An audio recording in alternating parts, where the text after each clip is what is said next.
That's the thing that gets me. Is well, here's what I think is very interesting. Even using his own argumentation, doesn't that make him look kind of stupid? Is that even from somebody who's been involved in politics for 17 seconds, even they can tell that there's obviously a massive discrepancy here. There's obviously a huge double standard that's at play. I think the whole country can see it. So maybe you're too involved. Maybe you're in too deep, and you're not able to just see the reality of it.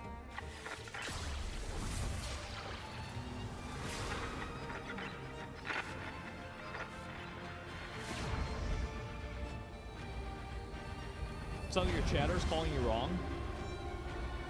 Yeah. This is. Yep. Also commented on Jay Jones immediately dismissing it. It was about mass shootings, and it was about his opponent's kids. It was like the only way they'd understand the pain of that is if their kids got killed, right? Basically saying like, you're not. That's not what he said. Typical Republican, you're not going to support legislation to, you know, change everybody's reality when it comes to gun violence unless and until it impacts you. So Republicans lied about that and pretended like he wants to murder the kid of his opponent. That's bullshit. Everybody knows that's bullshit. But that's what they ran with, and the texts were so bad that people thought, well, this will be a layup for Republicans. Wrong. So the betting markets had the Republican favorite to win for so fucking long, and literally just last night, as the results started rolling in, boom, it flipped.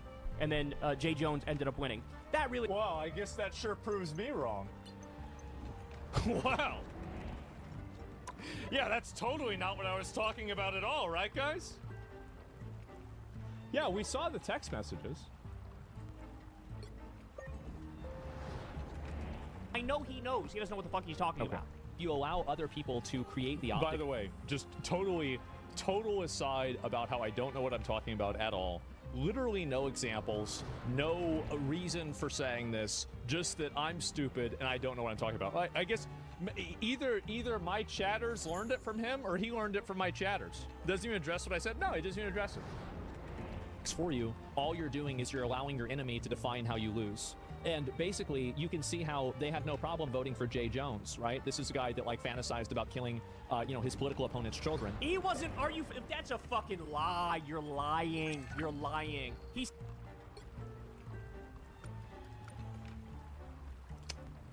All right.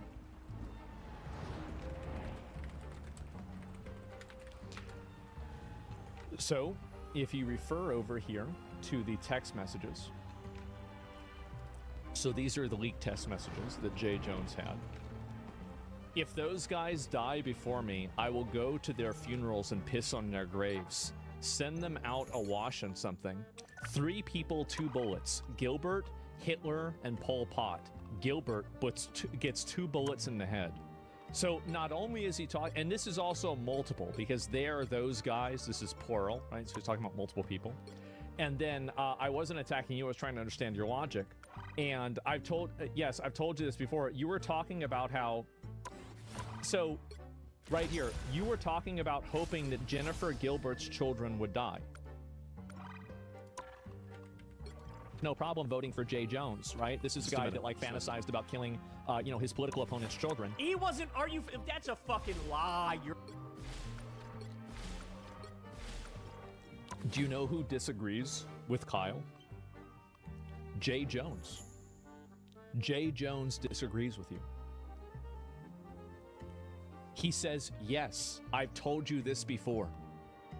Guys, don't listen to Jay Jones about what Jay Jones said. No. Listen to me, and I'm going to tell you what he really meant to say. This is the text message. It's right here. Oh, wait. I'll go even farther here. And then so there isn't a point blank. You've done. I'm questioning. Do I think that Todd and Jennifer are evil, and that they're breeding little fascists? And this is Todd and Jennifer. Jennifer again. There it is again. Breeding little fascists. Yes. And this is him talking about you were hoping that their children would die. You triple down. Yeah, exactly. Guys, but hey, don't believe any of this, okay? It's all a lie. Jay Jones actually was lying in his private text messages to somebody else that got leaked later on. And Kyle actually knows what he meant to say, though. Todd Gilbert was the opponent. Well, I understand that. Yeah, don't listen to Jay Jones. He's taking his own words out of context. Like, he literally goes, like, here, one more time. Need a top-notch team About to killing, win this one. his political opponent's children. He wasn't. That's a fucking lie. You're lying. You're lying. He said shit like. No matter the cost. He said shit like, yes, I've told you this before. Only when people feel pain personally do they move on policy.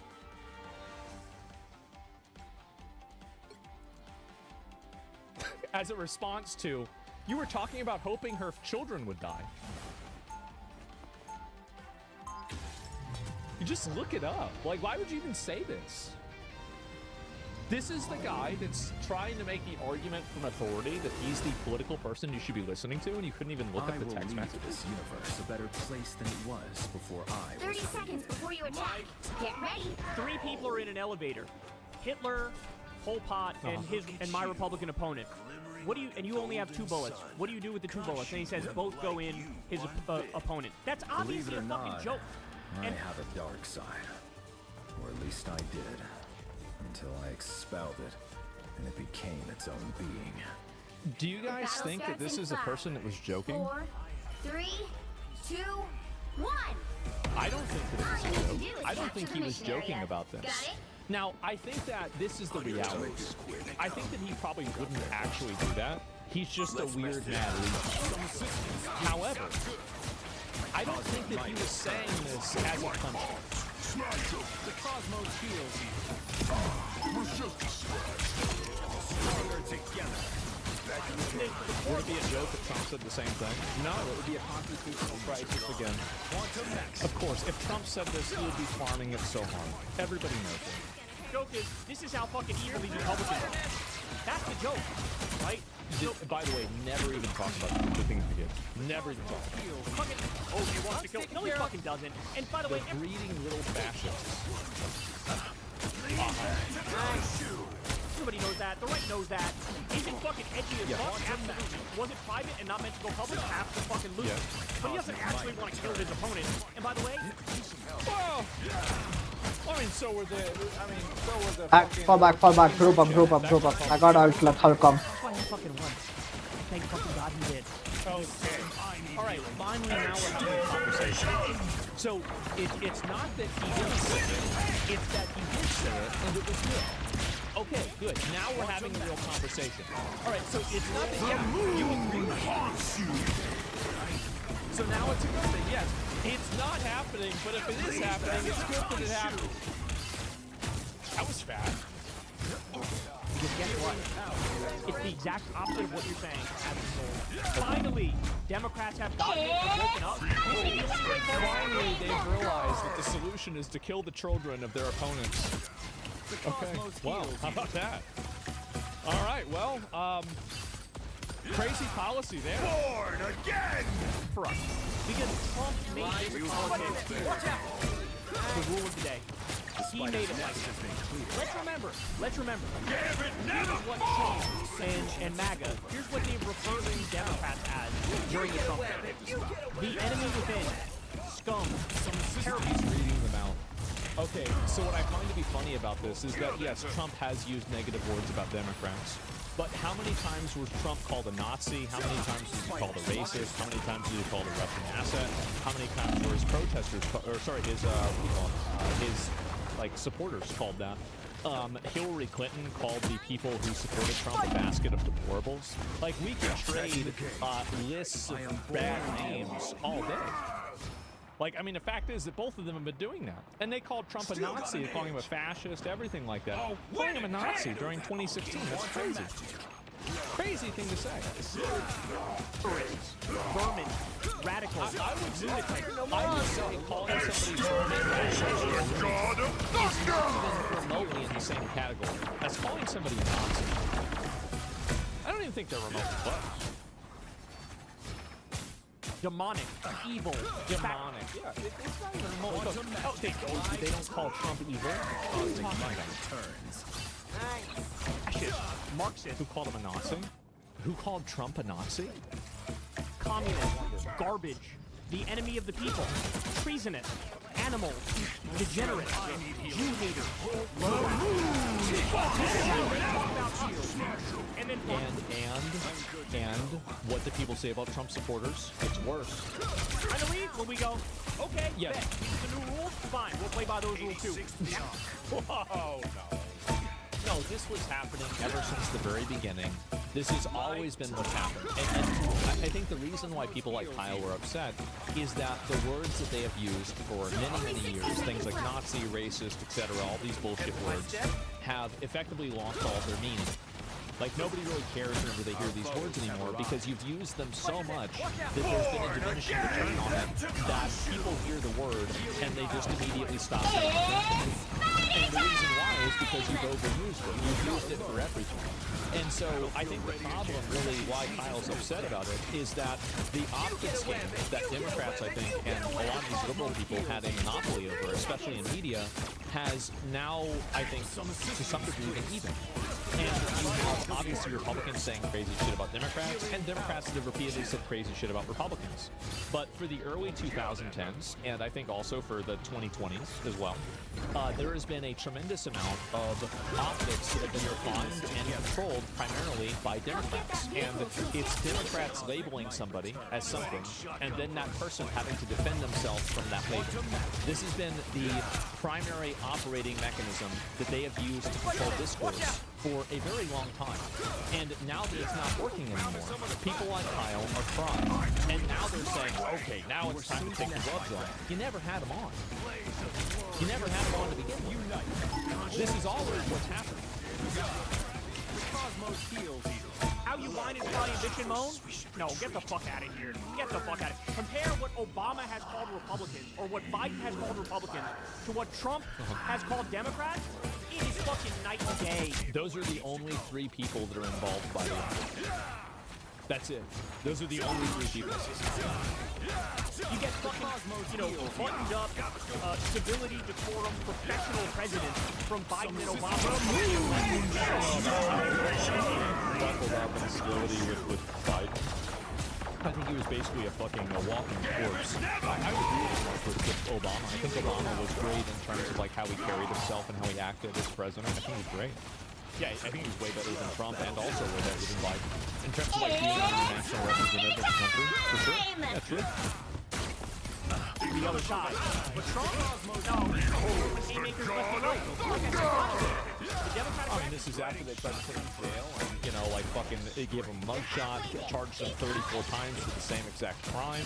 34 felonies. I mean, come on, what are we doing here? It's pretty obvious that this has been weaponized for both directions. That is, okay, yeah, fuck. Jay Jones, fine. Oh, we're totally fine with him. And now you Exactly. And so now, finally, now we have the actual. By the way, does he put any of this orange stuff on that Trump has? Look at his eyes and look at his forehead.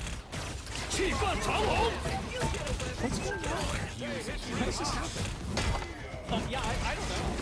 I just think it's odd, right? And anyway. Only Yeah. 60 seconds left. And so, let me figure out. So now you're in favor and you're okay with Jay Jones. Okay, that's fine. And now we have an actual conversation because before he was saying, "Oh, this isn't happening. It's not going to happen," etc. But no, actually, it is happening. You know it's happening, and you're okay with it. So that's fine. want to cry, now you want to bitch, now you want to moan. Maybe you fucking thought about that when Trump was calling us and fucking terrorists. Maybe. Because before that, nobody ever said anything bad about Trump or anything bad about his supporters ever. You see, he started On side a little more, he wouldn't have gotten to the point where Jay Jones would be the standard bearer. If you're going to vote for that person. That's right. And also, I think this is another thing that's very revealing. And it's also revealing in the way that I think Democrats justify violence and rationalize it, is that they use things like calling somebody an idiot or calling somebody a lunatic or whatever, or an enemy, and then they compare that with somebody else fantasizing about literally killing them. God of Thunder! And I think this is more of the words or violence, I think, what would you really call it, like grit?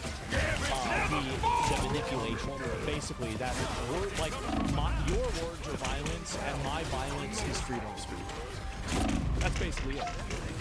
There's no comparison. That's not even close. Point. Keep up the momentum. And you're not so justifying wanting to kill children? I don't know why. I don't know why.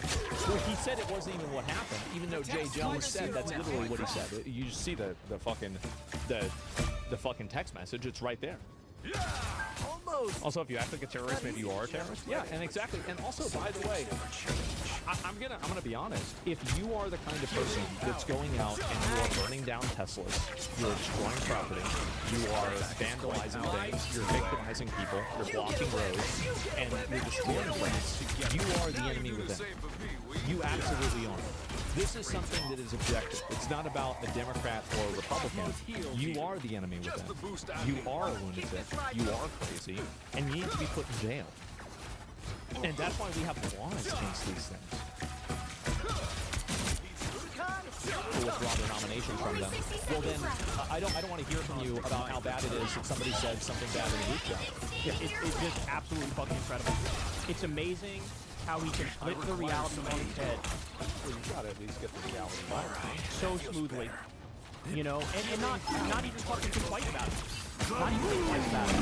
Meanwhile, who's the biggest commentator on the right these days? Nick Fuentes. Here's some stuff Nick Fuentes said. Quote, Hitler was really fucking cool. I admire Hitler. I don't care that much about the genocide in Gaza. I'm ambivalent.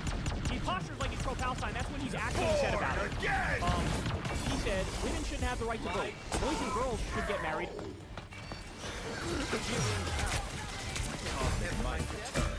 And how many crazy leftist people are out there? Oh, but I'm trying to say this thing. What the fuck does that have to do with me? But Nick said the god of thunder! All right. His teams. Well, Quote, he against women's rights. He against them getting educated. He said ban birth control, ban contraceptives, don't allow women in the workplace, ban them from voting, pornography should be banned. I don't know why. I don't know why I said all this. I don't remember saying any of this myself at all. He called for Catholic Taliban rule. He said, quote, we want to go back to the Middle Ages. This is your side. And this is the future of your fucking side. He said, Okay. I mean, like, what? I mean, what does this have to do with me? quote, democracy is wrong. Quote, I fucking hate the poor. I love the rich. And you're going to come after us. Yeah. You're going to come after us. The left, who's fucking the core of what we believe is, hey, everybody should be treated equally and fairly. Okay. Except for people that you're running against. The core of what we believe is we should have universal health care and you'll free need college. a top-notch Then why team were to you win okay this with one. the ACA that was just basically a fucking welfare for these companies?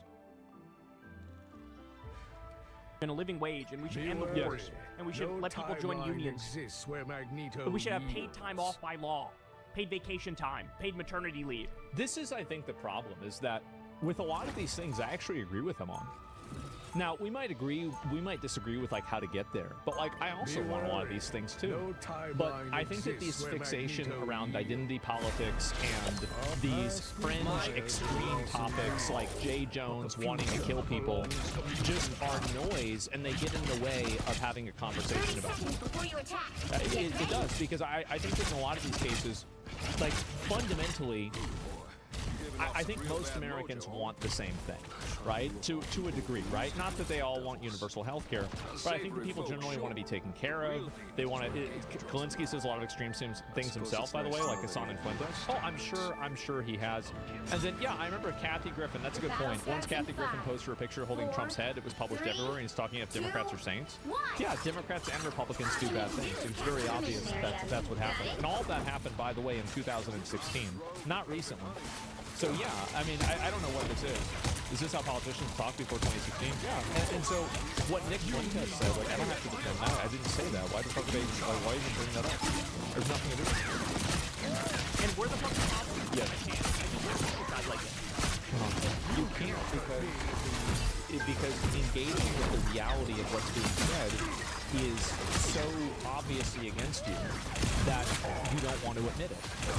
It's very obvious that the Democrats have been the massively violent ones. And if you look at all of these studies, by the way, that were conducted, these studies don't show a massive rise in violence that happened in 2020. They don't show the massive rises in violence that happened during the Tesla bombings, for example.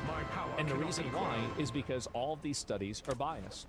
But any reasonable person who just looks at the news can clearly see that every single time that there is anything violent, besides maybe January 6th, maybe one or two other times, the majority of mass violence and mass hysteria is done by Democrats.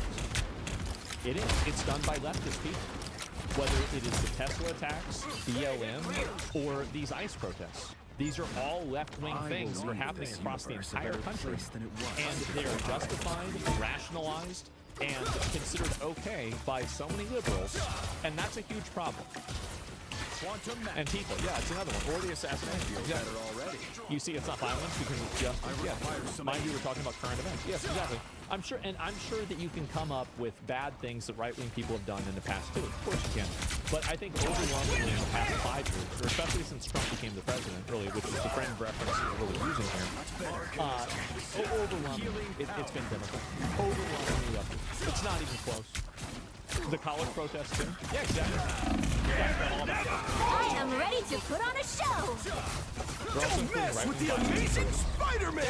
And again, these studies are biased. They're biased, and they are conducted in ways that are misleading. And anybody who knows anything about statistics would know that.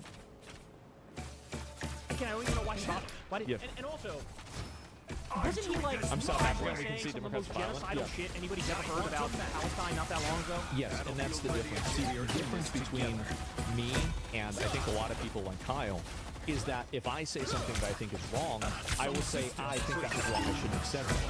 But the problem is that people like Kyle don't accept it. They don't accept that. They don't want to hear that. And all they do is double down. That's it. And that's why I think they lose also. It's because they're unwilling to Again! And now he's gonna do the chat bag and totally reach the left. Fucking No, I'm not phone tweeting. I'm just saying stop burning down cars. Holy shit, is it that hard? Stop setting cars on fire. That's it.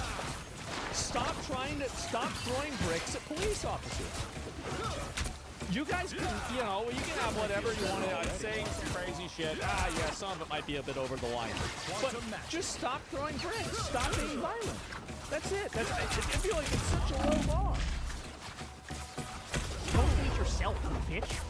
What'd he say? He said something really atrocious. I did. That's why I apologize. I just wish you guys could do the same thing. I don't remember the specifics, but it was something like, I don't feel bad at all talking about the dead people in Gaza. I don't feel bad at all. Then he went on to say something like they're inferior. They're an inferior people. They're an inferior culture. Inferior or something culture, like so that. I mean, I have nothing but disdain and scorn for such a smug I would have never guessed. prick. Who, by the way, is also quite judgmental considering... I love, how is it that I'm the smug and judgmental one? Meanwhile, you're sitting in your house, and you obviously I mean, let's be real, okay? Being a smug, judgmental prick.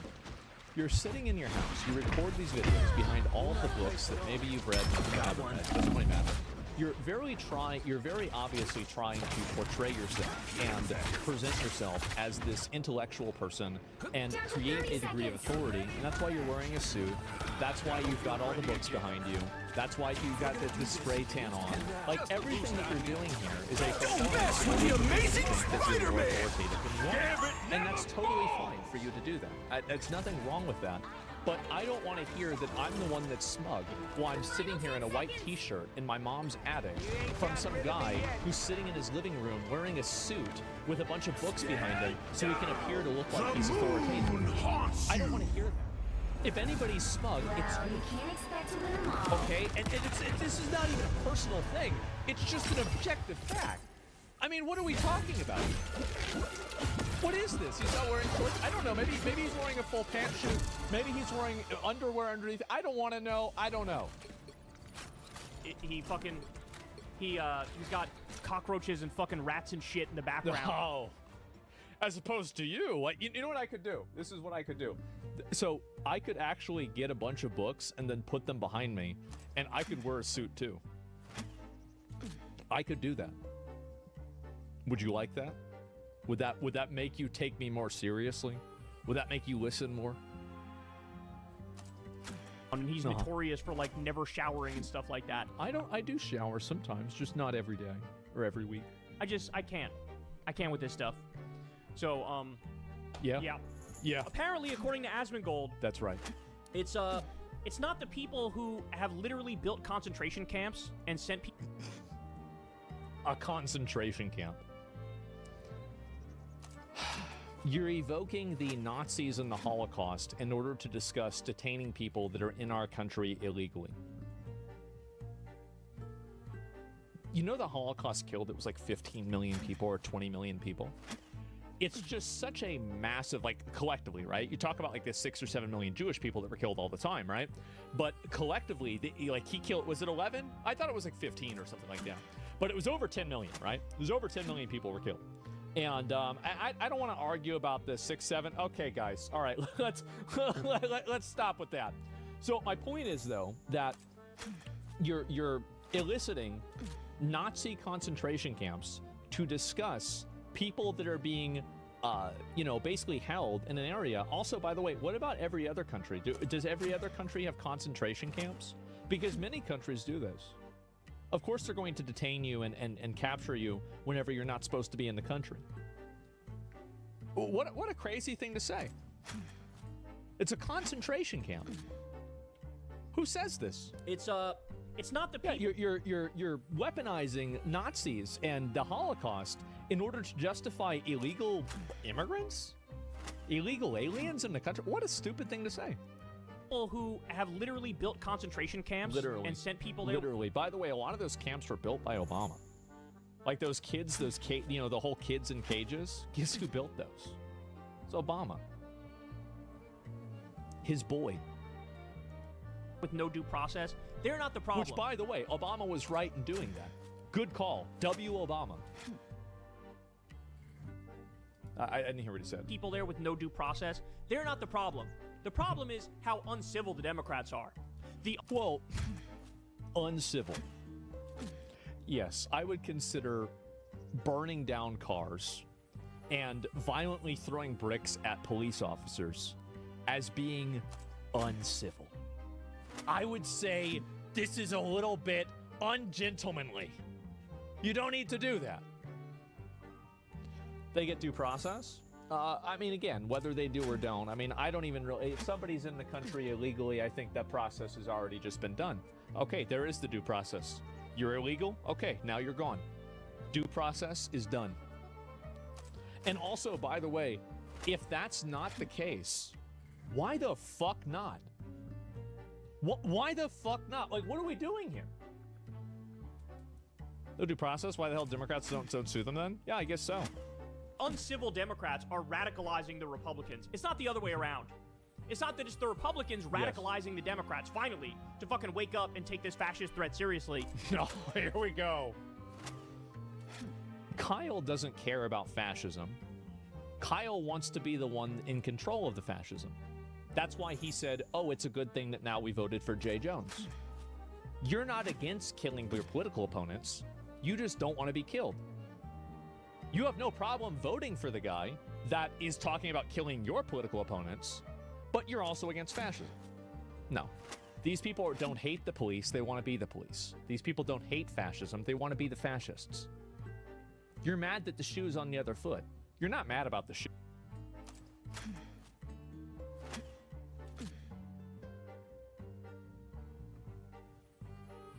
Opponents. You just don't want to be killed. You have no problem voting for the guy that is talking about killing your political opponents, but you're also against fascism. No. These people don't hate the police, they want to be the police. These people don't hate fascism, they want to be the fascists. You're mad that the shoe's on the other foot. You're not mad about the shoe. Fucking do the right things. Fight back against Trump, all of his illegal wars and all of his fucking insane immigration policy. No, it's not that. Can't be that. Illegal wars and say, okay, yep, great. Okay. You're just going to add this in at the end of the video. That, of course. Yes. I mean, God damn it, man. God fucking damn it. You're wearing a watch in your own house? Jesus. Jesus, what a performance. What a performance. Wow. Good job. How can anybody watch this? I really hope that nobody's watching this and like taking this political stuff seriously. I really hope so. Because then it would be bad for you, because people would not be taking you seriously, when obviously they should. I mean, don't they see all the books behind you? I mean, obviously this guy knows what he's talking about. I mean, you can't just listen to somebody wearing a t-shirt. You have to listen to me because I'm wearing a suit. you're better off. It reminds me of that old poll that said people are better off watching no news than watching Fox News. Like, you literally are worse off watching Fox News than watching no news. It's literally the same taking the political opinions of Asmongold seriously. It's the exact same. Like, if you listen to him and you take what he's saying The seriously. examples used, by the way, were just totally, like, not even things that happened. Like, they're like, yeah, like, for example, this thing that the meteorologist said that, it didn't happen. Yeah, okay, well, what about this other thing? Oh, yeah, the thing where yeah. That's worse Sure. than watching nothing.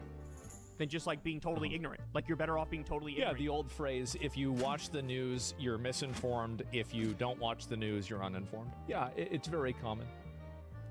You'll have a better understanding of the political world if you're totally ignorant than watching this guy. So, wait a minute. Didn't this totally, like, I'm just... So, if I had a better view of the world...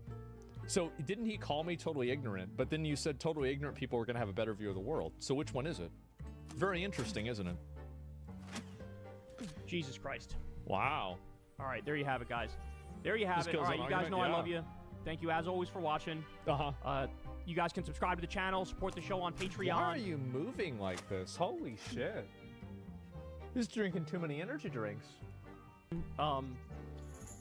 Sign up for Crystal Kyle and Friends on Substack. Yeah. You could go sub to Corin's World and come watch us live when we do Kyle and Corin's on every Monday night at 8:30 p.m. Eastern Time. And that's all I got for you, man. Everybody have a great rest of your day, and I will talk to you soon. Peace. Hey, y'all, do me a favor and like and subscribe. It helps out big time in the algorithm. Click the bell as well for notifications when videos drop. And You can get a new profile picture. This is from like, what? It was like 2010? watch that video on Damn. screen right now. You know you want to. Not really. So anyway, yeah, so that this is the mindset of the people that are making videos about me, disagreeing with me, crying about me, etc. Is that you have people like Kyle who sit around all day, every day, and they're making stupid comments on Twitter. I see Kyle's comments all the time on Twitter, and they're always completely brain dead. What a weirdo. Well, I mean, again, I don't have a problem with this. I just wish that he would focus more on the substance of what I said rather than just making up arguments that aren't even true. Like, you know, you can look at, for example, the meteorologist thing with Doge or anything like that and just look it up yourself and find out that it's immediately not true. And it would take 3 seconds to find out that this wasn't true, right? Literally seconds to figure it out. And it's not up to him to do that. And you know, it's the same thing with the Jay Jones things, right? You don't even really look at the tweets. You're not even trying to engage with the conversation. You're not even trying to understand what the other person is trying to say. And I think this is the problem that people like Kyle have a lot, is that they do not even make a attempt in order to understand what another person's perspective is. Like, I can see where he's coming from with things that he's saying, right? But you can see that they do not even try to do that. And the reason why that's a problem is that if you can't understand an argument, you can never really beat it. And I think this is the reason why people like Kyle are losing so many people in politics nowadays, and why his brand of politics is becoming increasingly unpopular, and why people like him are increasingly unpopular. And you're crying about people like me or Joe Rogan, who are, I would say, very successful. And you're sitting here in your fucking room wearing your special suit and your special books behind you and all this, and you're thinking it should have been me. Well, that's okay. If you want it to be you, you have to try to actually engage with what people are saying, rather than just simply make arguments like, I can't with this guy, he's stupid, etc. If they understand your point of view, they'll end up agreeing with you. And what I think is really sad about this too, is that at the end of the video, like, he's talking about a lot of things that he wants, and these are things that I want too. I generally want these same things, but in a different way, right? I mean, I like, for example, like if we have universal health care and we have a lot of social systems that I think that we should have, I think that it becomes increasingly more important to make sure that people can't come into the country without proper vetting process, right? You'll need a Because at top-notch that team to point, win this now one. you could be potentially adding too many people to disbalance the scales. Because if you have a social system that is giving out more than it's getting, then the social system collapses. So that's the reason why, for example, I'm so anti, illegal migration. And also I'm for minimizing even legal migration in some cases, like with the H-1B visas. It's because I do agree with the same things that he agrees with. I just don't think that what he's doing and the way that he's approaching it is a good way to get to that end goal, right? I don't think it is. I think that if you let a bunch of people come into the country and then just claim these benefits, you're going to eventually bankrupt the system. And I think this has happened already in Europe. It's happening in Europe. Denmark already kind of has gone through this. They had to deport a lot of people because of it. And so it's very obvious. School benefits need to be sustainable. Yeah, you have to have sustainability in this. And so hopefully Kyle can, he can relax a little bit and chill out. But I do want to, I do, a lot of people say that I never engage with people that disagree with me. The sad thing is that I actually do very often, but I figured I'd make a video and do that. The sad part is an 8th grader in 1780 is educationally smarter than today's generation, even though we have more access to the information. No, they're not. So this is the education in 1980. This is the education. So basically, back then, you had a lot of deep knowledge inside of a small amount of subjects. But now, there is so much more information and things in the world that people are, in general, more educated than we used to be. In general, right? And also, you do have dumb people that happen, but I don't agree with that assessment at all. It's shallow. Yeah, exactly. Well, of course it's going to be shallow, because you don't need to have a deep understanding of, what different fucking Roman emperors said, right? I mean, it's just not a functionally useful thing for American society. So it's that simple. The argument that listening to someone's argument is going to lead you astray is just silly. It means you have no confidence in your own mental facility. Yeah, I guess so. I like how enforcing immigration law is considered radical. Yes, exactly. Yes, it's radical, and the reason why they think that it's radical is very simple. It's because they disagree with it. That's the reason. So they label things that they disagree with as radical, and that gives them the justification to go crazy and be radical themselves. And so I understand where Kyle's coming from with some of these things, and I can see why he's frustrated about the way that Obama, for example, was treated. I think that's fair. But in a general sense, I think that he has not really tried to engage with the conversation, and I think that he's tried to talk past a lot of things that I've tried to say. And I think that he's just attacking me as a person. He's attacking things that I'm saying, or my personality, the way I live, what I look like, things that I previously said. It's not actually about engaging with the conversation. When meritocracy is full of bullshit, post-war meritocracy is full of bullshit. Ironically, I think that YouTube is probably the biggest meritocracy that there is, because anybody can make content and there's no barrier to entry. I'll read a few questions and comments from people, but then after that I want to move on and look at some other stuff too, okay? So let's see here. Some protections for refugees, even deporting them back to their own country. I'll believe it when I see it. Yeah, for sure. Is it justified their radicalization radicalizes you or me? That's a question I've been asking myself. I think that you should always match forces with somebody else, and you should always do what's going to be best for your side and for people that you care about. And if that means being radical, then you should do it. If that means not being radical, then you should do that. You should always act in your own best interest, and you should always be your own biggest advocate. So you should always do that every single time. That's my best advice. Right? So yeah, Kyle tries to attack you for whatever people say and pretends you said it. Yeah, I mean, like, I it's just sad. Why do you think he has a tan? I don't know. Yeah, I have no idea. Always go one step further than your opponent. Yeah, absolutely. I would say so. I agree with the part for cutting funding on research projects that are grounded or projects that are ethical, but this does not justify cutting funding for all scientific academics. I've known a few good labs that were dismissed because the funding for their core project was suspended. Or maybe the core project is funding other labs that are bad, right? And, like, that's obviously, on them to make sure that they're not doing that. And then also, like, I could agree with you in some cases where I think funding does get cut for things that shouldn't be cut. Absolutely that happens. Sure, mistakes happen. In the same way that funding can be cut for things that are not, that shouldn't be cut, funding is also given for things that shouldn't be given. Both of these things are problematic in different ways. FDR, Democratic president, authorized Japanese concentration camps in World War II. Yeah, and also they gave them reparations for that because it was a bad decision. Right? I mean, it's pretty simple. Like, I mean, everybody generally agrees with them. It's just crazy people to use the concentration camps, which is nuts. And I think they were internment camps, by the way. This is an opinion that I have, and this is the last thing I want to talk about, and I'll probably go play some Prison Games or something, is that I really dislike the stolen valor of Nazi concentration camp, Holocaust, and slavery. I think that these words have such a tremendous historical weight to them, and people like Kyle in this video, for example, that use these words effectively as being like an emotional guilt trump card. I think that they do them a tremendous disservice. I think they do. And I don't like the fact that people use them. I don't think people really understand how bad a lot of these things historically were. So yeah, Germany. Yeah, and I don't blame you guys. I mean, that's something right. Yeah, NPC vocabulary. Yes, exactly. Stop comparing each other to concentration camps and experiments people for nothing. Yeah. So, like, for example, like, Nazis took, like, a bunch of Jewish women, and they did experiments on them, and they killed every single one of them, and then they're like, okay, send me more. That was it. Like, the idea that taking people that are, illegal aliens in a country, and then putting them somewhere before you deport them, is even in the same universe as that, is just such a complete dishonest interpretation, and it does such a disservice to the people that actually were negatively affected by this. It really does, and I find it to be horrible that people do that. But unfortunately nowadays it's so common. They're ulting? Yeah, exactly. They're ulting all the time. They're never ulting. That's the problem that people like Kyle have. Where are things with Mexico? Probably the same place. I haven't had anything else happen.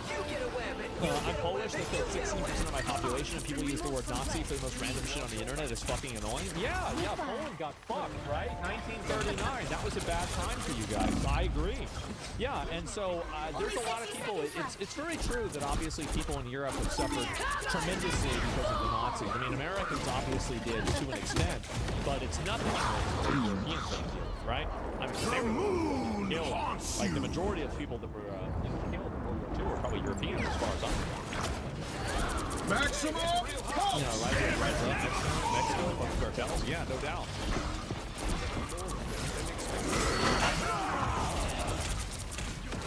30 seconds. And there's just no way Claire Obscure Expedition 33 should be up for the Indie Game Awards. Which dumb retard idiot said this? Yeah, I don't even know what any of these games even are. Achievements and accessibility. Oh god. African Indie Game Award. The final 10 seconds. A shortcut through space. Journey into mystery. Run. Relax, keep fighting until we have a winner.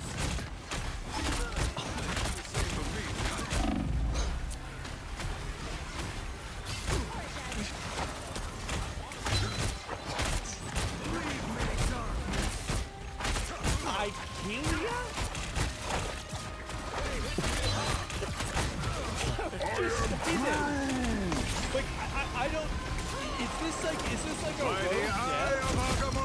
Like, I mean, it had to have been like this is the top, like in terms of like prime real estate, the top one in the middle is the prime real estate, and you put that one there, and you nominate that one. This is like, yeah, it feels like satire. The current score is No way! 1, What the fuck 2, is this? 0. Oh my god! Look, top left. Time to switch Get the things milk? up, including which side you're on. You'll need a top-notch team to win this one. Get the milk, finding father, and I kill you. I can't. I Nothing can't, does guys. This is crazy. 2025 Indie Game of the Year Awards. What is this here?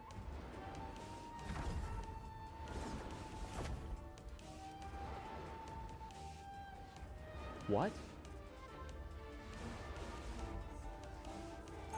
What pathetic brain-dead retard came up with this list? Round 2. I've made my share of mistakes, but I am fighting every day to make amends. Let's look at some of these games. Absalom. Let's pull this one up. 30 seconds before you attack. Get ready. 7,000 players. Let's look up Every and time Roger. I see you, I think to myself, as long as Spider-Man is still around, everything will be all right. So let me get this straight. You just mean a lot to a lot of Hold up. Hold up. Wait a minute. We have a video game Battle that had starts in 5, 68 4, 3, total 2, players. 1. Or sorry, concurrent players, all-time peak. And it's beating out Mega Ball, You need to stop that vehicle in its tracks. Schedule 1, and Ball Pit. So let me get this straight. So you have 3 video games. Every single one of these video games has, yeah, and also, oh yeah, there's another one too. That's another one. RV there yet? I don't know about that one. Escape from Duck Off? Yes. Yeah. There's another one right there. Okay. So what we have here is probably one of the most pathetic things that I've seen in a long time. So 301,000 people playing the game, okay? With a positive rating of 94%. Ball Pit with 35,000 people playing the game with 92% rating. 117,000 people playing Mega Ball with 91% rating. Schedule 1, 96% rating with almost 500,000 people playing the game. And not a single one of those games made the list. But this bullshit game and Roger. What about this game Consume Me? Let's see how many people played this one.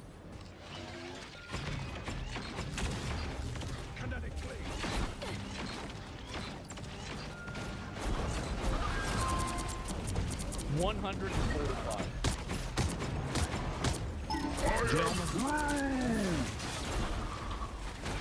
I'm gonna. Where are they? Who are the indie games?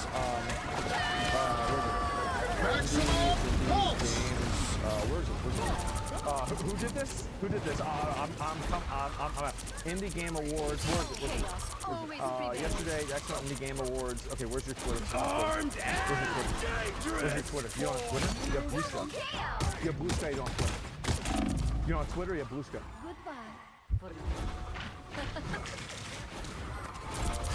That's 3. That did the trick.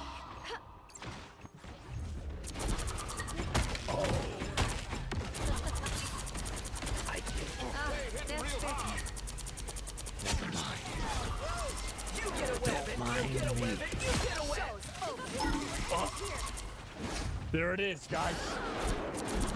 Oh my fucking god. Well, I'm not surprised anymore. Let me just say that. So the Indie Game Awards, and great. Award season is in the air. On behalf of Quick Look Indie and all of our partners, we're proud to introduce the 2025 Indie Game Awards nominees and presenters. Great, thank God. Let's hear it from them about this. So these are the guys that cooked up.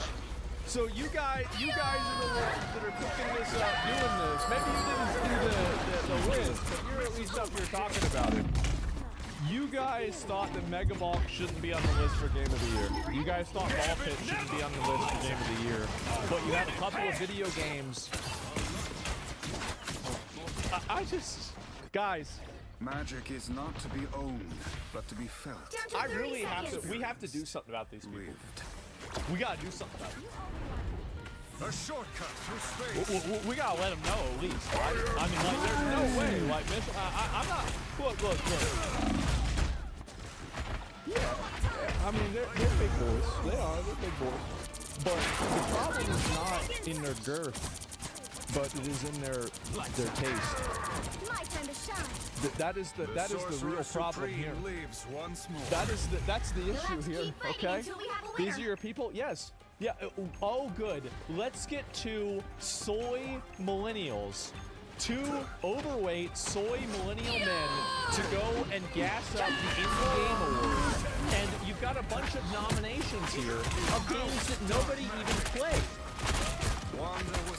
Somebody needs to stop millennials. They do. They have to be stopped. Because at this point, guys, it's too much. It's just too much. Award season is in the air. You're getting down to 6-1 Indie and all of our partners. 6-1 Indie. Fuck you. Really? No Deltarune. You cannot nominate a chapter of the game. When it finishes, though, I think it can get something easily. I thought I was I thought Deltarune was finished. Is Deltarune not finished? I don't even know. Great categories and nominations, although I personally feel like Expedition shouldn't be here at all. I really don't know what to do. I really don't know what to do. I think this is not finished. Oh, okay, I didn't know that. And you can say that, okay, maybe Ball Pit doesn't get listed. I was thinking about this. Maybe Ball Pit doesn't get listed because it was published by Devolver, okay? Let's take that one off the list. But what about these other ones? How about this? I won't make the same mistakes again. How about Mega Bonk? How about Schedule 1? Both indie devs. Neither of them got any degree of validation. Peak also? Yeah, I don't know. There's nothing you need to do. These people already have zero engagement going their way? No, they can't. No, there are 400 likes. I can't do that anymore. They just get 400 likes, bro. Like, how is this happening? One day there'll be a fishing minigame on our screen and maybe try a little bit. Is there a fishing minigame? Oh my fucking god. We have to make being a millennial against the law. I think that's the only solution, guys. I don't know what else we can do. I've tried other things, okay? I've tried. But I don't understand what else we can do. Lock them up? You are one? Well, I don't identify as one.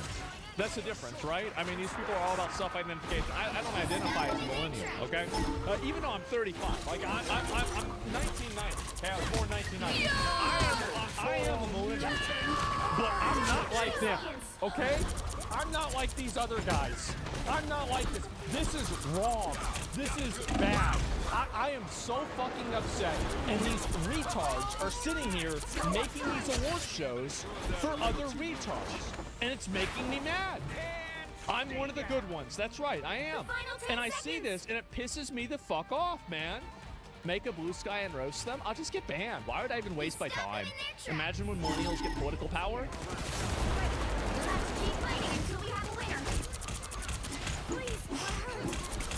Right. Oh my god, bro. Like, I already have. Yeah, we gotta do something about this, brother. Like, we gotta stop this from happening. OTK Gaming Awards is a solution. Well, I already did that. We did a gaming award show, but like, I didn't really like. I didn't want to do it. So, you know, we stopped doing it for a year.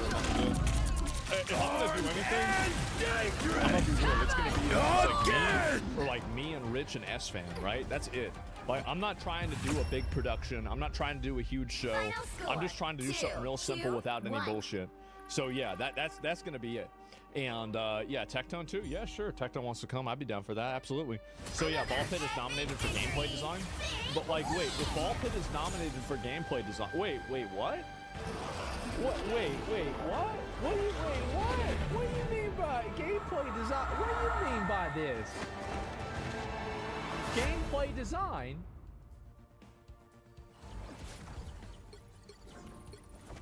I can't. I'm sorry. I can't handle this anymore. Yeah. We have to collab with Tekashi 9, bro? That'd be funny. That'd be really funny. So they know about it, they consider it legit indie? Yeah, wait a minute. So, hold on. Wait a minute. Actually, no, I want to find it now. Now, I got mad, but now I'm unmad, and now I'm remad. Pick your hero. Or villain, I'm not judging. Gameplay design, Ball Pit. Ball Pit was published by Devolver Digital. Devolver Digital is a publisher. You don't have to be a witch. Being an indie game means that you don't have a publisher. That's why Sandfall Entertainment is considered an indie studio. It's because they're publishing their own games.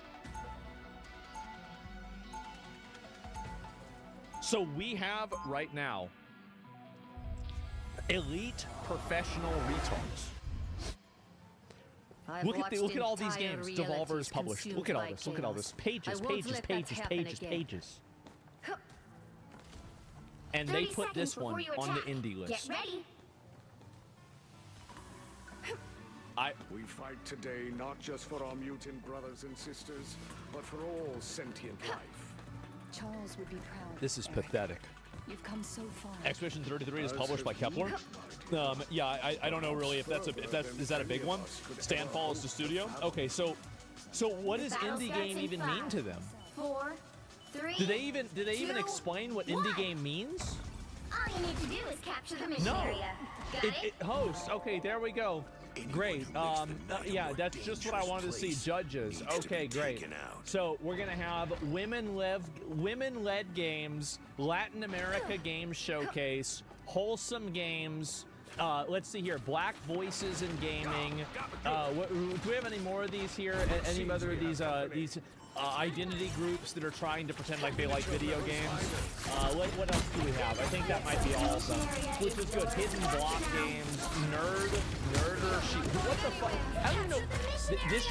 They shouldn't be allowed to do this. I don't think they should be allowed to do that. How can they do their show and have like this is ridiculous? I'm pissed, bro.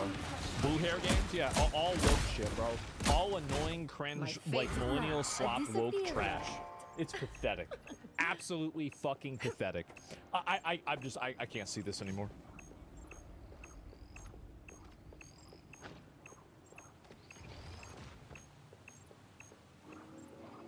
The Jeffrey Epstein saga has, I think it has been, at least on the internet, it has been the most damaging thing to Donald Trump's campaign and his presidency. President Trump is doing just about everything in his power to quash a story that just will not go away. Jeffrey Epstein scandal. And that includes name calling. Just yesterday, the stunning follow-up of his name is one of his biggest loyalists intensifies. Tagged MAGA Congresswoman Marjorie Taylor Greene as a, quote, traitor. They were pushed to release the Epstein files. This after using the Congress to try to change his focus of the story away from him. Manning his Justice Department probe with Democrats ties to Epstein.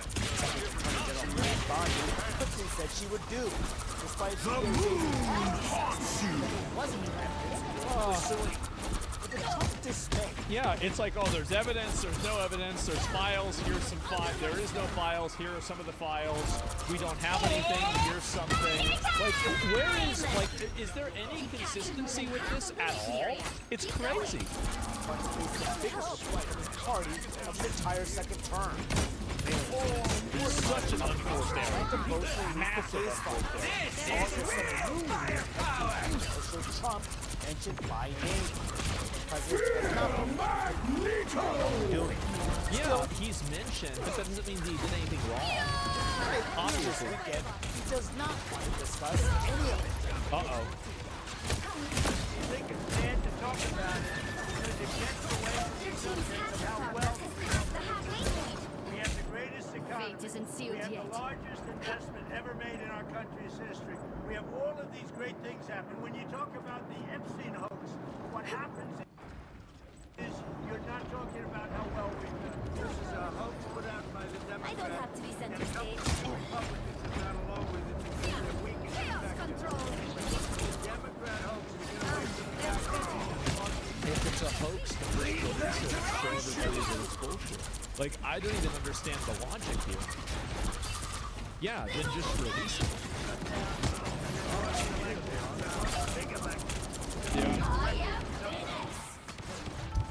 Excellent round of business like that. Jury, execution! CNN's Jeff Zeleny, CNN's Isaac Dover, Washington Post, Mariana Soto. Good morning. Nice to see you all.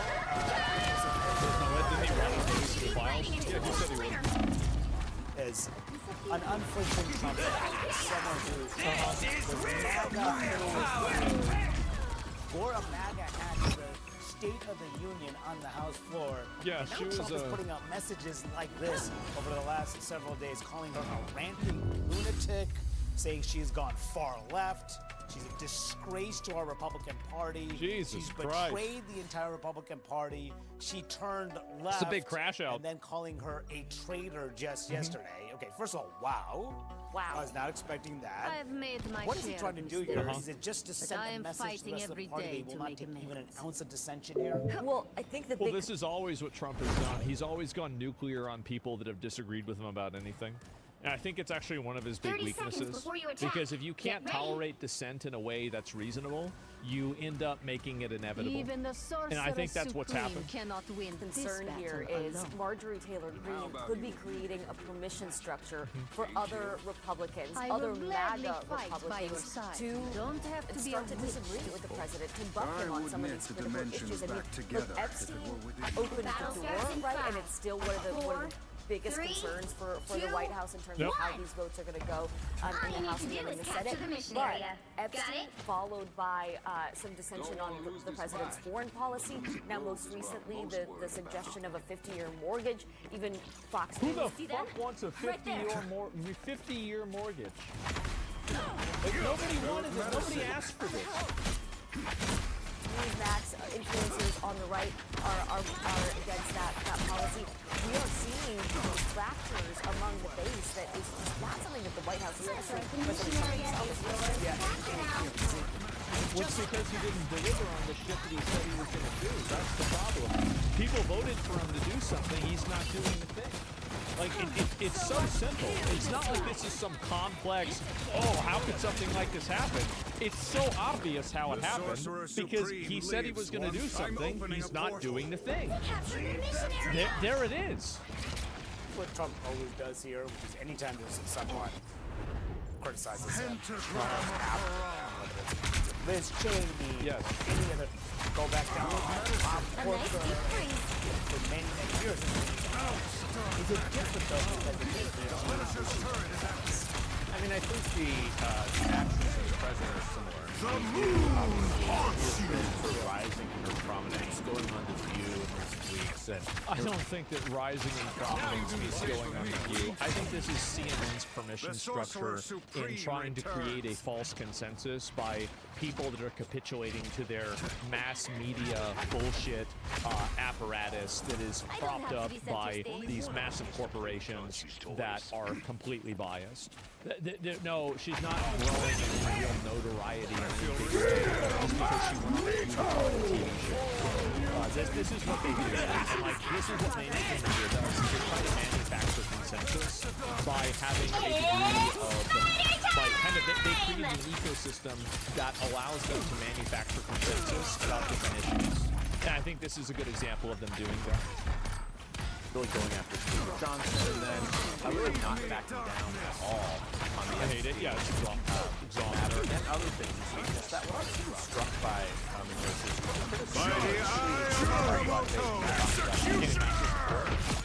She's not going to go anywhere with this. Like, this type of, like, she's right with the Epstein stuff, but this isn't really anything that I think is a political winning strategy. Because she's never enough Democrats and progressives and liberals vote for her. Like, it's just never going to happen. Even it doesn't matter how many apologies you do, it doesn't matter anything. You will always be the Trump person. Like, the boats are burned. The bridge is burned. It's never going to happen. Like, the problem is these people are, like, defined by purity testing. That you're not going to apologize to them and then have them vote for you. So you're effectively alienating voters yourself by trying to appeal to the other side. But you end up losing voters, and then a handful of people from the other side are like, oh, she's not as bad as we thought she was. But they're not going to actually vote for you. They're going to vote for their person instead, right?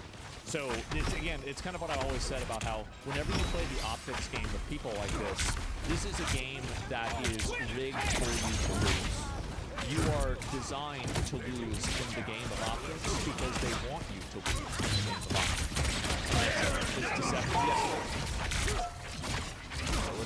Healthcare. She's talking about to the right of Trump, not to the left. Well, my point is about it is that, like, trying to apologize and capitulate to Democrats or leftists will never work.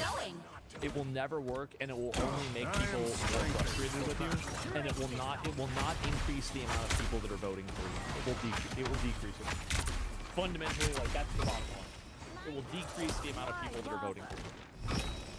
And things that look like I still support you. She always sort of phrases it with "I still like the president," but and that's pretty easy. So, Dr. Your point about the permission structure, that is going to be interesting to see how many Republicans obviously joined the ranks of voting to release the Epstein files. The White House still wants to keep that number down, but the reality is they know that it's very the President campaign last week trying to get Lauren Boebert to not sign the discharge petition. It failed spectacularly, and it was sort of an embarrassment. I mean, having a rank-and-file member of Congress over to the White House in the Situation Room complex to have this meeting, she ended up not removing her name from it. This is my opinion on the whole thing, is that I don't think that the Epstein files are a partisan issue at all, and I think that they are playing it as if they are, but the media is just intentionally misrepresenting this. Biden had control of the Epstein files for 4 years, and they never got released and nothing happened. So I don't want to hear about how the Democrats actually care about the Epstein files. The Democrats are only pushing this because obviously they think it can make Trump look bad. So that's the only real reason. Like, it's not like there's any sort of ideological, drive to this. So we will see what the numbers are, but I am told the White House is still trying to keep them somewhat They were check. sealed until January 2024. They're sealed. Who sealed them? Just unseal them. Who just, you're using a bureaucratic justification for why we can't go after a pedophile network. Do you really think that I care about your artificial red tape? The judge did? So at a certain point, whenever you have a judge that has made a decision that says you can't investigate a international pedophile network, why the fuck would you listen to the judge? What are we talking about? Just don't listen to them. Yeah, We'll get see if another that's judge. 75 Republicans. Yeah, get another judge. 100 Republicans. That would be extraordinary. People are so addicted to rules that they never think about what the right thing to do is. You just get the sense that things are a little bit different now. It's too early to call the president a lame duck, there's no doubt, but you can just get the sense that things are slightly That's what's really scary for different. this White House Yep. about this, is the idea that a lame duck period is looming here. This is why, by the way, I didn't vote for Trump. This is exactly the reason why. Is that I was very unhappy about his first term, that he didn't do, like, he's done a lot better in his second term. I feel like overall, like, I'm kind of happy with how Trump has been as a president, but my sentiment overall is that I didn't feel like he would do what I wanted him to do, basically. I think this gives that. He's all talk? flavor. Yeah, he's a It could be bullshitter. a window into the Which hero post-Trump do you think era. you Here's might what be MTG said about in responding to all of Like, this. and I thought I was wrong after the Iran magic bomb. in this world. I was like, oh But my it does god, maybe help. this actually is, like, he's actually going to be doing shit now. Because, like, basically what I voted for Trump to do Now, who was, am I like, gonna what he did with the banish from this DEI stuff match? on day one. What I voted for him to do is what he did with, like, for example, Iran. Like, you just come out and say, yeah, we already blew up all the nuclear facilities and that's it. You didn't vote? Yeah, exactly. But I would have voted, if I would have voted, that would have been what I voted for. Does that make sense? One of the things that she said the Doge? Americans Yeah, exactly. wish he would fight this hard. Like, whenever they closed the USAID, I was like, okay, wow, maybe I might have been wrong. Maybe I should have voted for him. But now I'm, like, still kind of on the fence, and I feel kind of justified in not doing it. Forgotten men and women who are fed up with foreign wars and foreign causes, are going broke trying to feed their families, and are losing hope of achieving the American dream. That's what I exactly. voted for. Is she more in line with the base in some ways than Trump? Well, yeah, I mean, well, this is what I think a lot of You'll Republicans and need a people that voted for top-notch Trump team wanted. to win this one. Deport every single fucking illegal alien, take their houses and give them to people that are Americans here that don't have houses.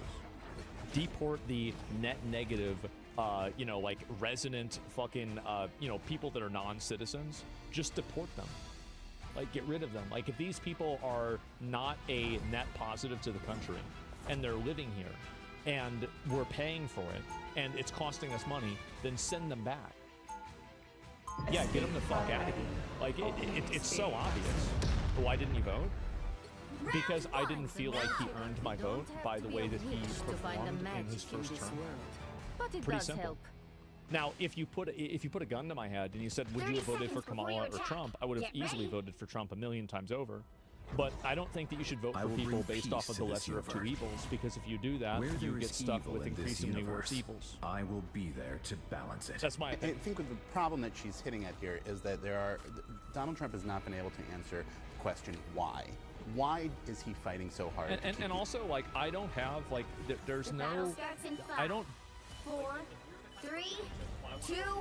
I care more about that. All you I don't need think to that do there's is a wrong capture the opinion mission on area. that, right? I Got mean, like, it? if that's what you want to do, you should be able to do Should I that. give them But until I'm just giving you, like, people to ask, like, walk away? why didn't you do this? This is the reason why I didn't do it.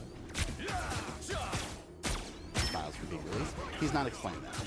He's also not explained why prices are not down when his entire campaign was really based on that idea he would be attacking prices. And he has said, oh, maybe it's leftovers from the budget.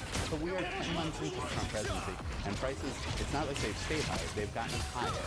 People are seeing electricity bills that are higher, they're seeing grocery prices that are higher, and the public... Well, they're always going to continue going higher because of inflation. So you're always going to have prices go up, but the problem is that revenue and not revenue, income for the average person hasn't gone up higher than the prices. That's the real problem. Seems to be associating that with tariffs, and certainly Donald Trump does too, given that he, despite this argument that the tariffs are because of a national emergency situation, that's how he gets around the law, that he can just do it himself, is just haphazardly lowering them, including on groceries over the last couple of days, saying we're going to make coffee cheaper. Well, if the tariffs are getting rid of the tariffs and making coffee and other food and meat cheaper, then the tariffs made that food and so that when Hillary Green hits on these things, it is this like, I thought that Donald Trump was saying he was the fighter. I mean, with the tariff thing, Trump has talked about tariffing people for 40 years. Like, if you're mad that Trump was using tariffs, you are a retard. He said he was going to do this the entire time. And he has not.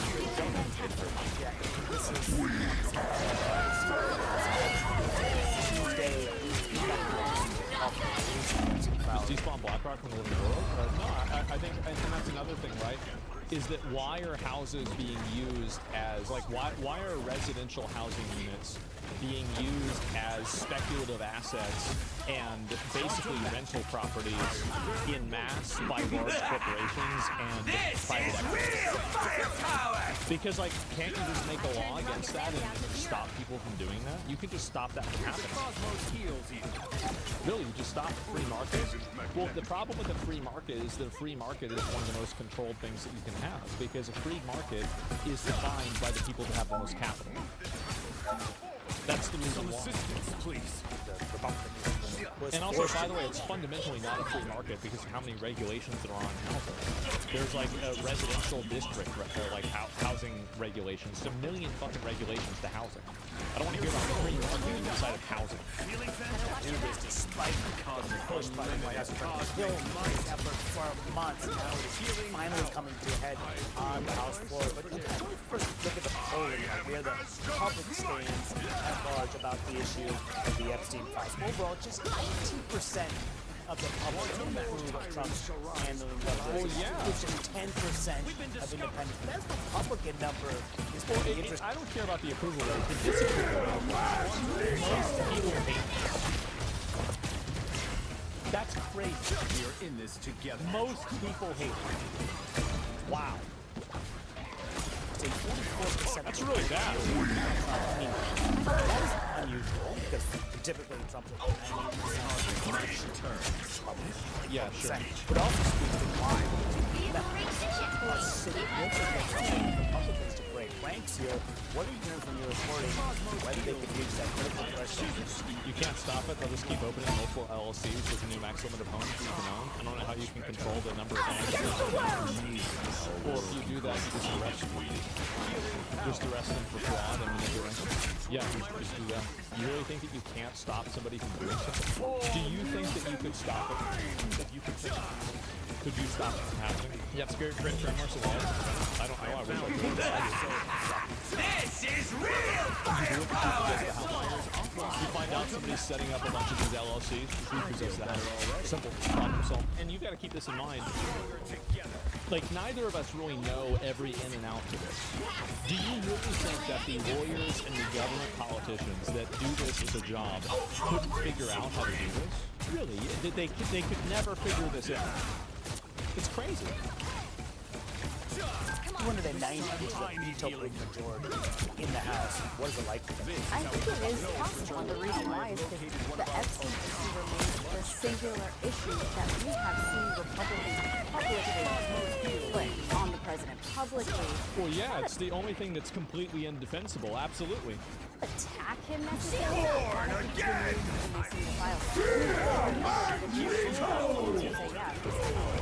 And even some more hardliners say they will do this.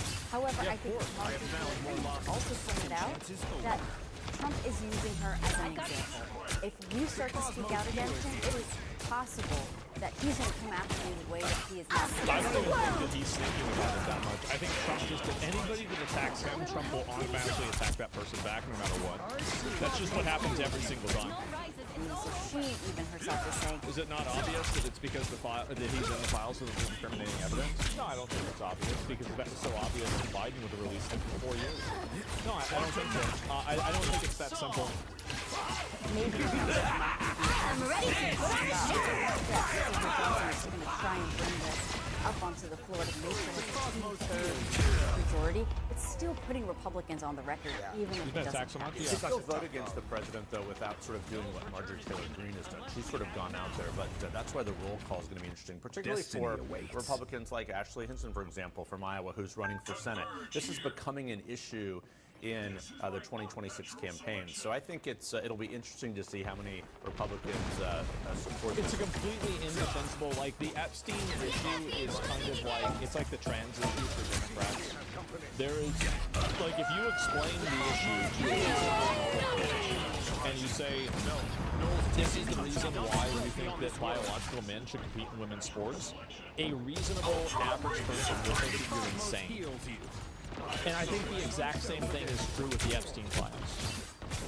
Yeah, there is this pedophile that was like super prolific, and he knew all of these really high-profile people, and there's a lot of information and data about him that's not made public, and it could incriminate a bunch of bad people, but they don't want to release it.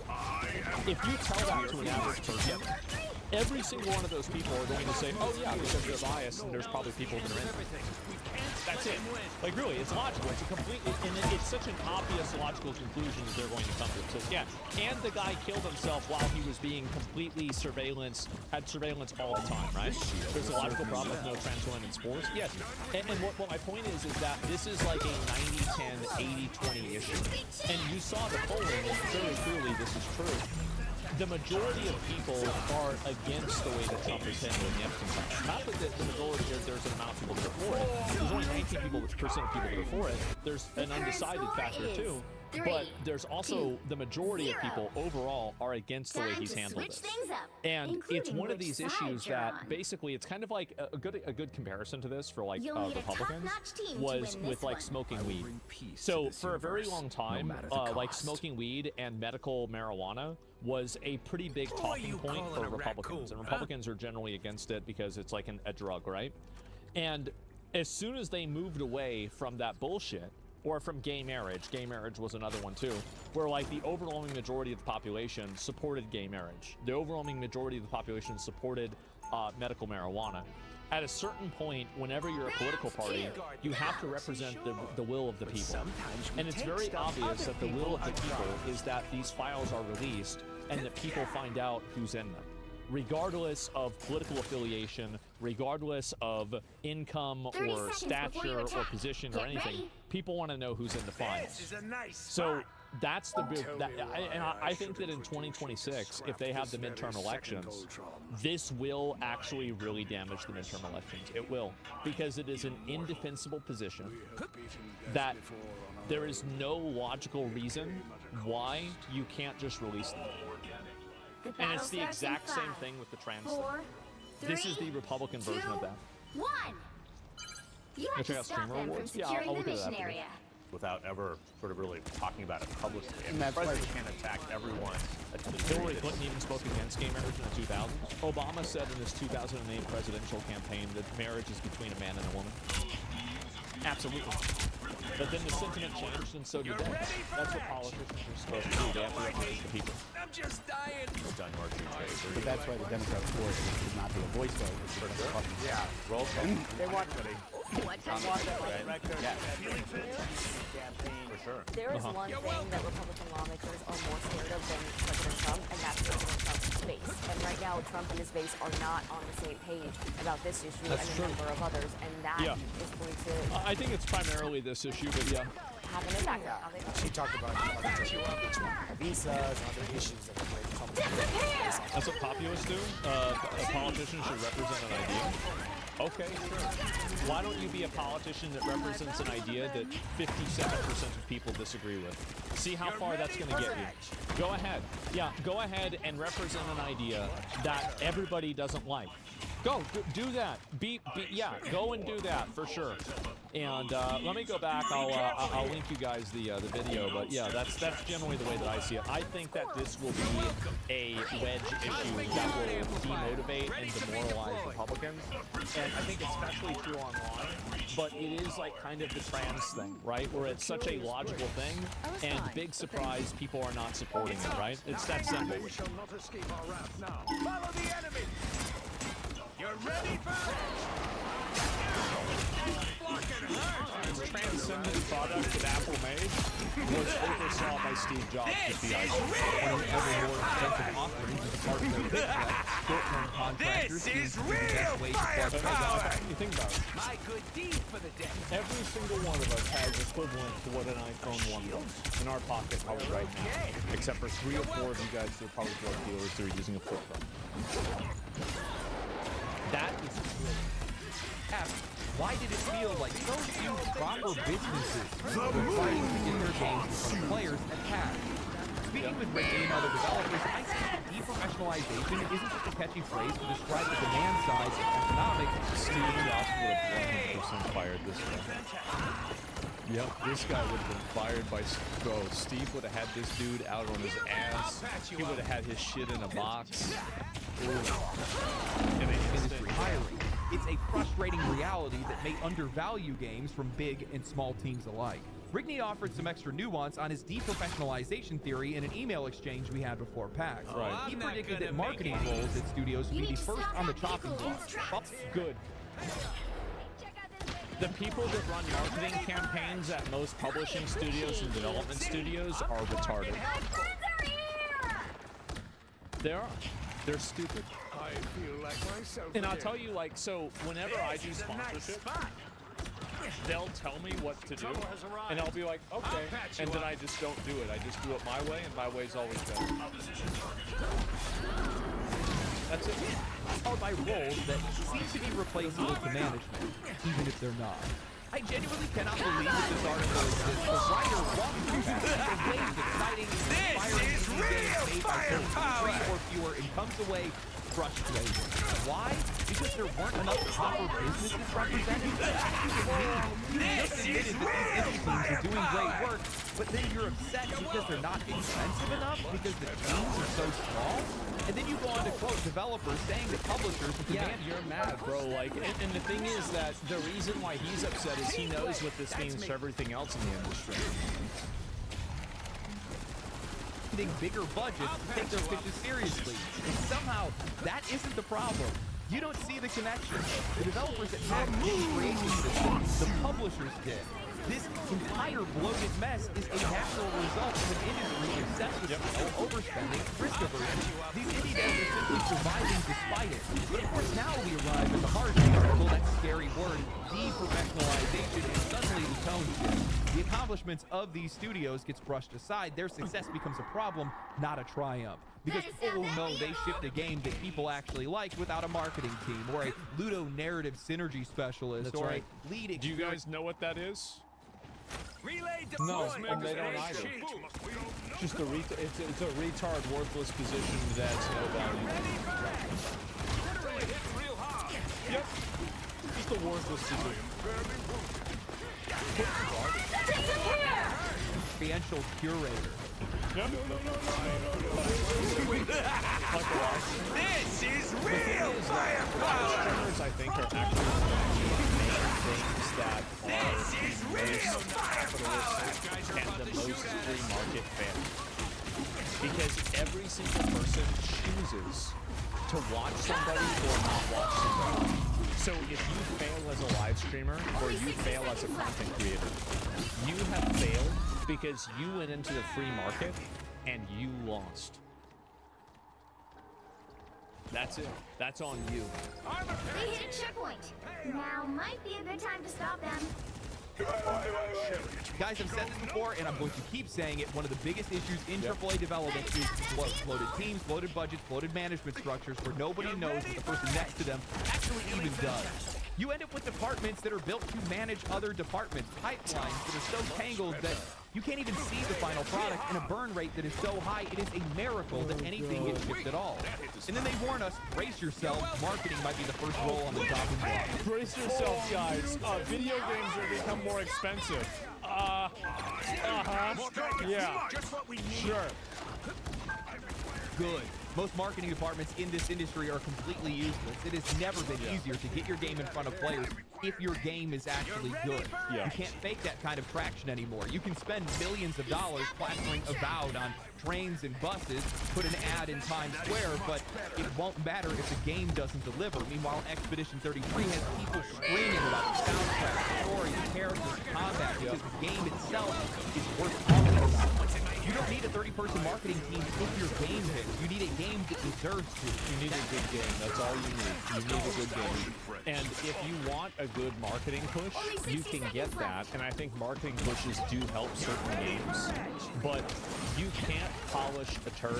You can't put lipstick on a pig. It doesn't matter how many people you pay to play your game. And also, like, I have a huge problem with the way that companies and marketing agencies handle promotions for streamers. I think that they are creating so many problems by how badly they handle them. I honestly think that I could do a way better job. They're wasting, I'm not even kidding you guys, $2 to $10 million on the regular. Imagine, example, I don't want to make an example because I don't, if I mention that company, I want them to work with me in the future, and so, but like, there's a lot of examples. The current score I'll give you one. Immortals of 3, Avenum. 2, There. 3. How about that?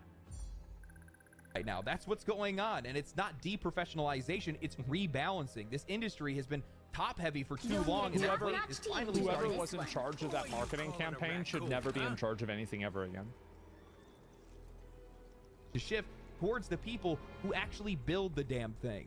The article then pivots to acknowledge a different kind of success story, the creative renegades, the ones that are making weird, original, impossible to greenlight games that traditional publishers would have laughed out of the room. Right. Brittany praises them, calling them out as this is the only creative industry on the planet where one person can make $100 million making something by themselves, which, yes, occasionally takes stuff that doesn't true, but the tone here still drips with discomfort, like it's a cool fluke and not something to build around. Now, to the author's credit, they go on to clarify that small teams aren't obligated to hire anyone. They are doing what they can with what they have, and better tools have made that possible. But here's where the framing starts to slide sideways. They say what feels wrong is that so few people benefit from this new status quo. Not that small teams...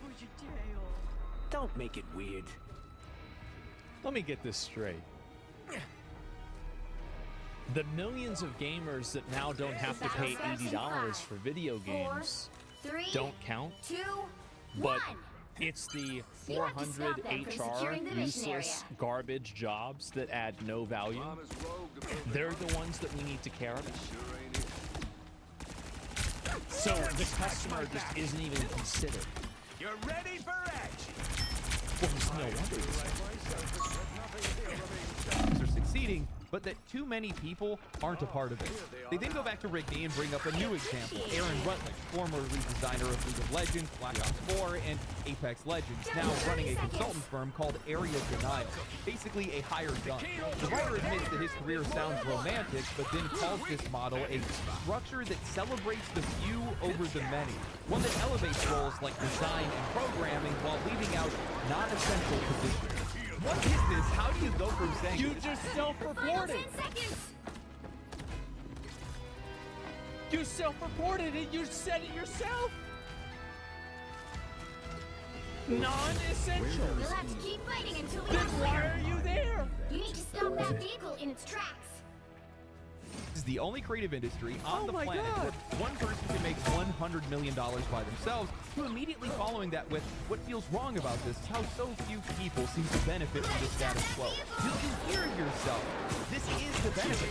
This is the shift. We are no longer living in an era where you need to get a green light from a publisher, sit in a cubicle farm for 6 years, and then get your name buried in credits under 5 layers of management. What do you think this way? A lot of people really like the the comfort that a large-scale bureaucracy brings, because people can be comfortable without having to worry that they're at risk, they're going to lose their job, it's the status quo, everything is normal, there's not going to be any big problems, everything's going to be okay. Mediocre people are against meritocracy. Yeah.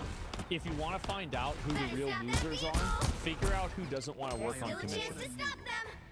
Witnessing one of the most democratizing eras in video game development history, and somehow your takeaway is, but not everybody gets to enjoy the ride?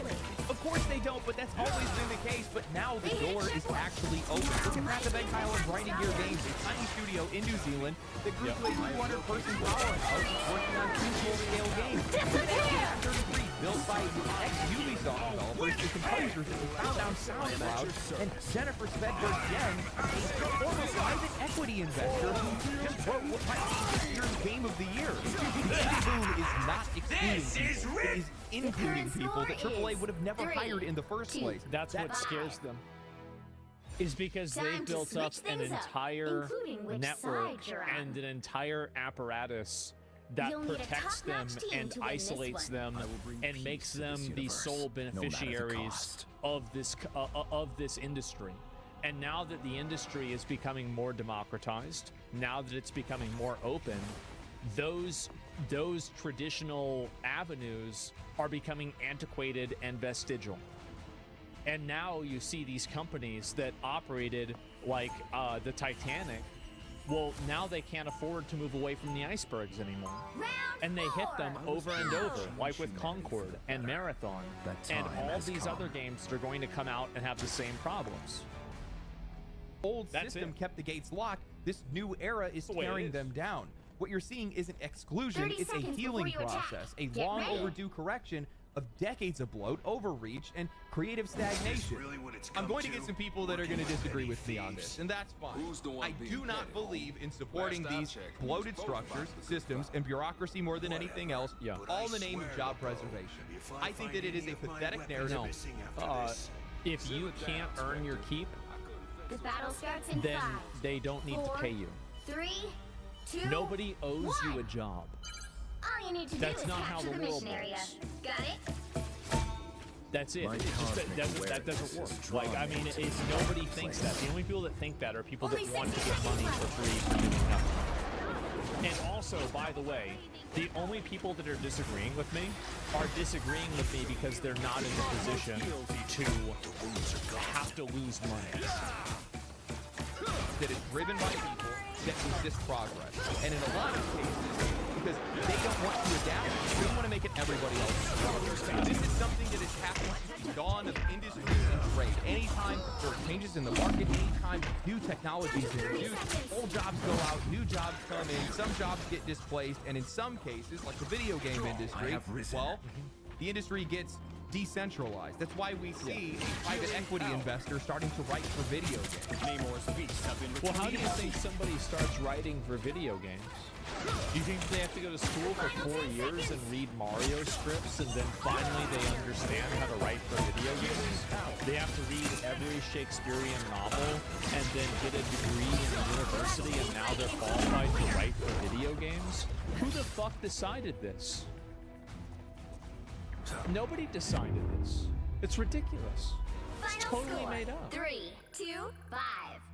Gone through the exact same thing. Otherwise, you wouldn't have a guy that worked 8 years in construction that has no journalistic background whatsoever that's writing reviews for video games and writing video essays on YouTube. I think the real problem for these people, and what really scares them, is that average, everyday people are getting involved in these industries, and in some cases, getting rich because of it. Yep. They don't like that. It hurts their bureaucracy. Is scaly. On top of that, these people do not have the credentials that they want. Yep. They didn't go to college for it. Yeah. Sounds like a you problem, not a me problem. Yes.